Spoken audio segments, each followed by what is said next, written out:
Hello, everyone, and welcome. This is day 4 of 5 Days to Minimalist Mindset.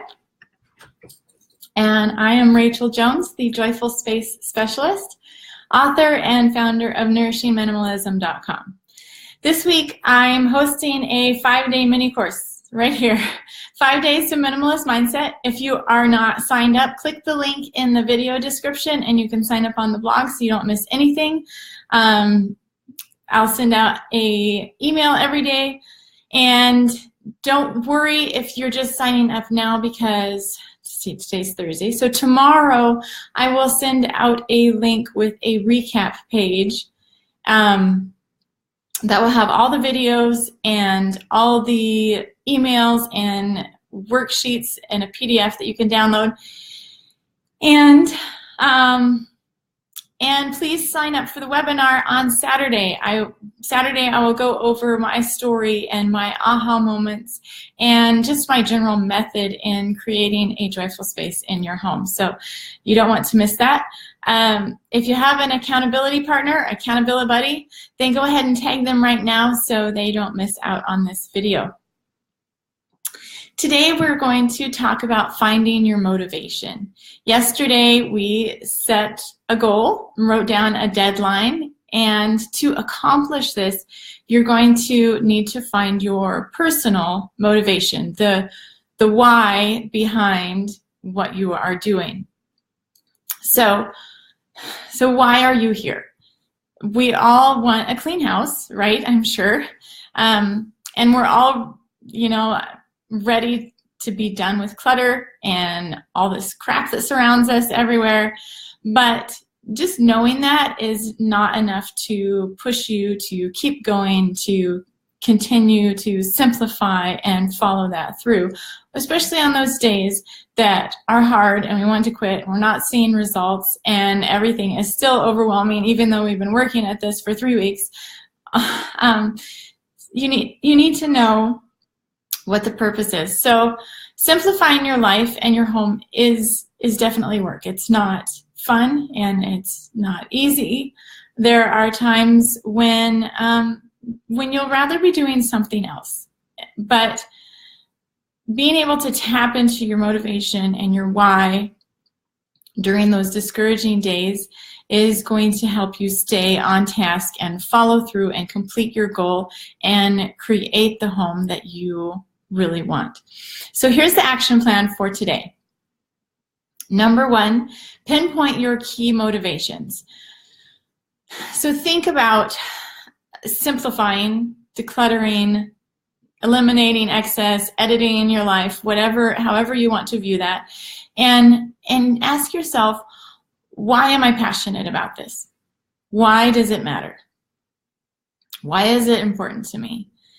You can refer to what you wrote down yesterday when you were thinking about the end result, and sometimes that helps to just think like, well, why do I want this result? So I can go and volunteer in the homeless shelter, or whatever it is that you are passionate about, and you think, with the end result, okay, I want to be able to spend more time with my family, and right now I'm just completely distracted and by the house that I'm not actually present with them.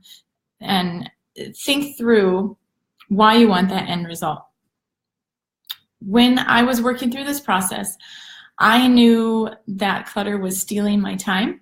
So my motivation to be able was to be able to spend time with my kids and my husband and to do things that I really felt God was calling me to do, instead of being distracted by all the things in the house that I thought I should be taking care of. Ultimately, my motivation was to be present and to be able to focus my attention on relationships.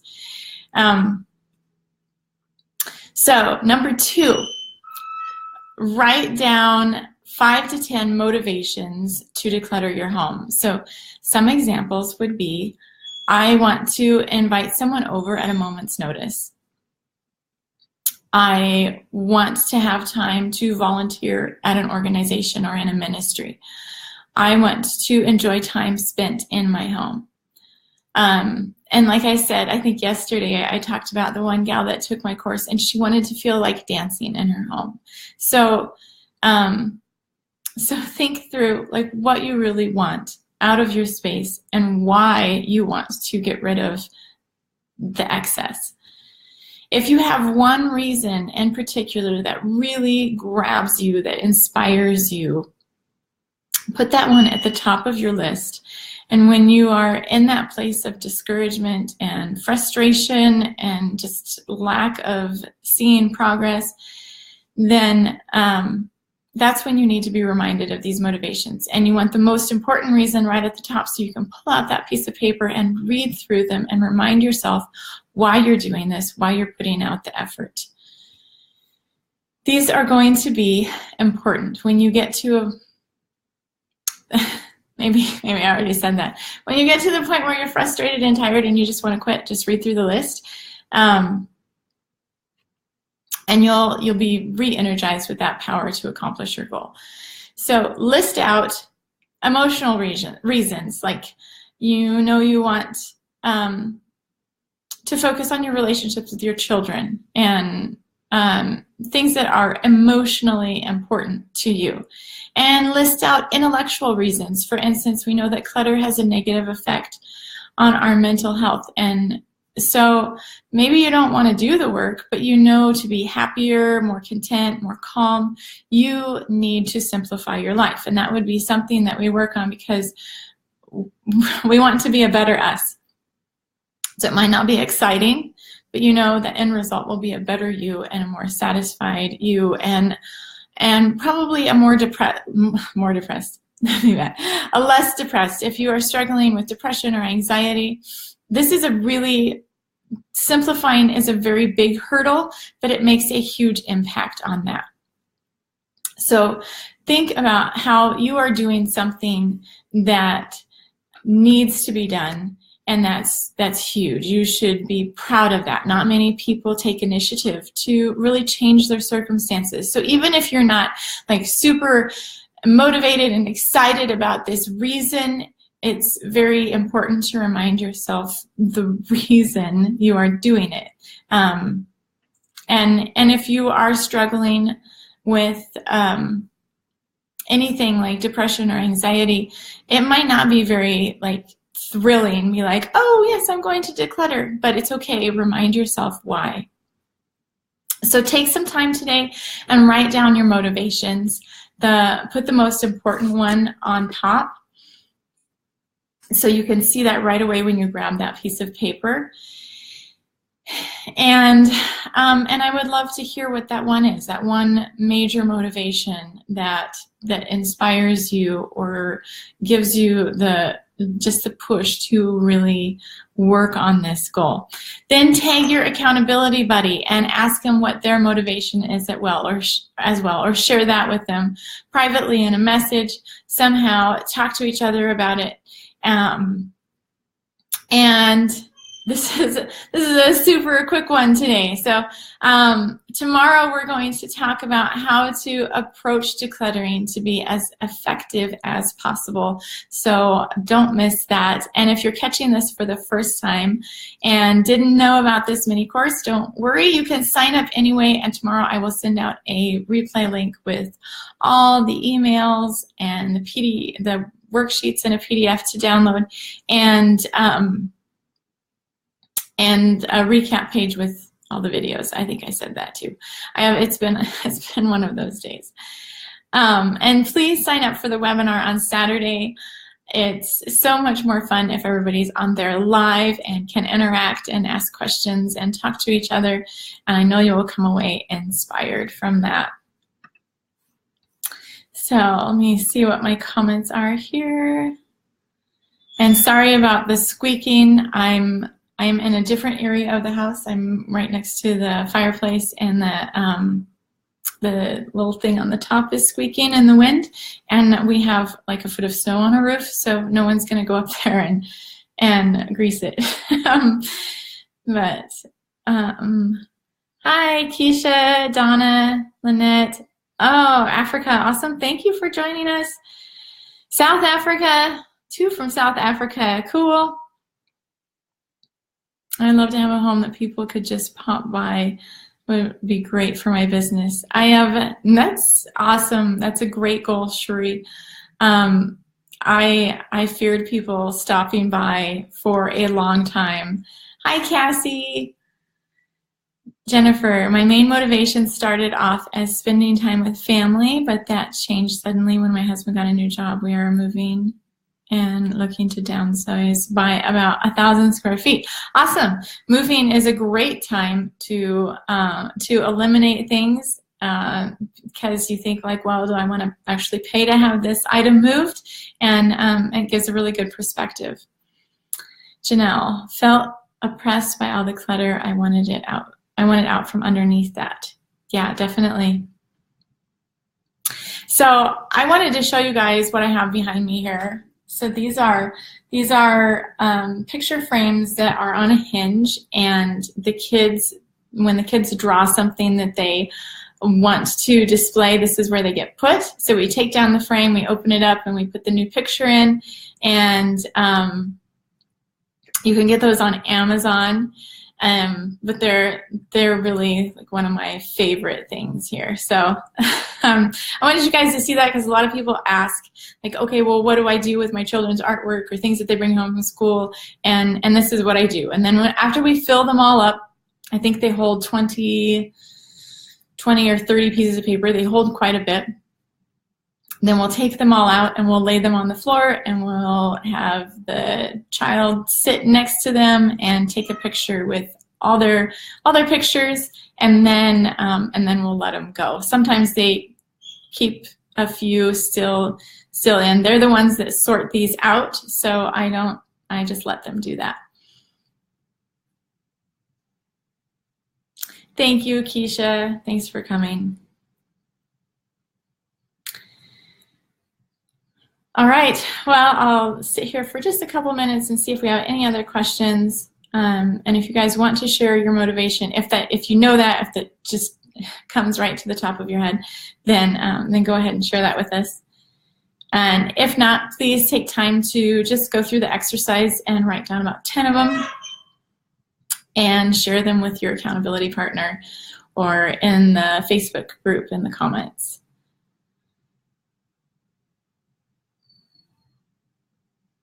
Okay, guys, well, I'm going to sign off for now. If you are just catching this, you can sign up for the mini course in the video description, and you can sign up for the webinar, which is going to be on Saturday. And I would really encourage you to do that. I know you will enjoy it. Sheena says, I want to know why I keep decluttering and keep filling up my attic and garage. It's been a constant cycle. So how long have you been in this cycle? I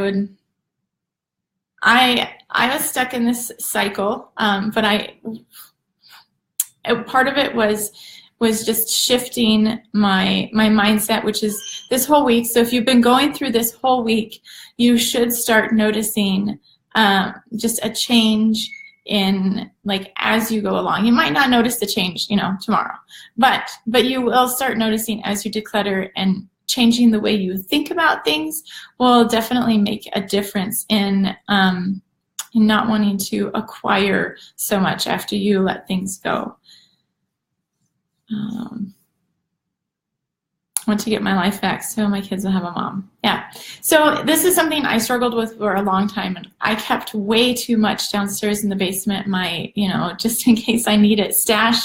And I will be talking about that on Saturday during the webinar, and what exactly motivated me to get rid of all of it. And Sheena, I would just encourage you to keep going and make it a point to let go of more than you bring in, and start looking at your habits. Like, why do I keep bringing things in? Is it trying to avoid a certain emotion or distract you from some things, or there's a lot of really looking at yourself and your feelings that come into play with this. Keisha says, part of my motivation is dealing with the feelings of overwhelm from too many things. Some of my grandparents' stuff that's been left in the home, plus our stuff, too many papers from work. Yeah, it is overwhelming. So I had a question in the group today, and this would be a great time to talk about it and just why we keep things. And a lot of times if we have sentimental items, which please remember to declutter all your sentimental items after you've attacked the rest of your house and you have that under control. But part of the reason that we have like stuff from people who have passed away, and we just don't want to deal with the emotions of grieving and acknowledging that they're never going to come back. And we keep them because we just don't want to face that. Like, think about those of you who have children and your kids grow up and we have these baby clothes. Getting rid of those baby clothes is a physical acknowledgement that we are no longer in this season of life. And that's sad. We're going to be sad about that. That was a very wonderful season. And thankfully, we usually remember just the good parts about it and snuggling our babies and how they smelled. And those are very sweet memories. And so getting rid of those things is telling yourself, okay, I'm done with this. I'm never going to be in this season again. And it's very, very hard. So allow yourself to grieve that, because you do. You need to grieve it. It's a passing of a sort, because you're not going to be there again. You're not going to experience that again. And so all of the decluttering that we do, these kind of emotions come up and you have to acknowledge them. If you just brush them aside, they're still going to be there, and that was what we would call emotional clutter or mental clutter. So deal with those things. Some people journal about it. Some people take pictures of the items and then to talk about the memories that are associated with them. Sometimes it helps to write a letter to, if the person has passed away, and just write a letter talking about whatever disappointments you have, if they're not there and you really had wanted them there in this part of your life, or if there is anything in your relationship that you regret, or talk about the wonderful things and the things that you miss, and like every kind of feeling that comes up. And that will help you as you let go of the things that kind of attach you to them, I guess, in a sense. And just allow yourself to feel those feelings. This is probably one of the reasons that minimalism is so much freedom. It gives you freedom because you have to deal with all those emotions and let them go. And so it's not only just physical items leaving your house, but it's emotional and mental and all this weight that's lifted off and you feel lighter. I still have some of my 7-year-old's baby clothes too. Keisha, I saved, I think, my 3 favorite outfits, and my daughter has them and dresses up her dolls with them. So they're still getting used, and but it's okay if you keep some emotional things. You don't have to get rid of everything, but just keep it manageable amount. You don't want an entire box, because there's people out there that can use that and you can bless them with it. But keep some that are special if you want. If you don't want, that's okay too. Some people can just take pictures of them and let them all go. And there's no perfect way. There's no right or wrong way. Everybody's going to be different, and it's okay. So thank you guys so much, and I will see you on here tomorrow.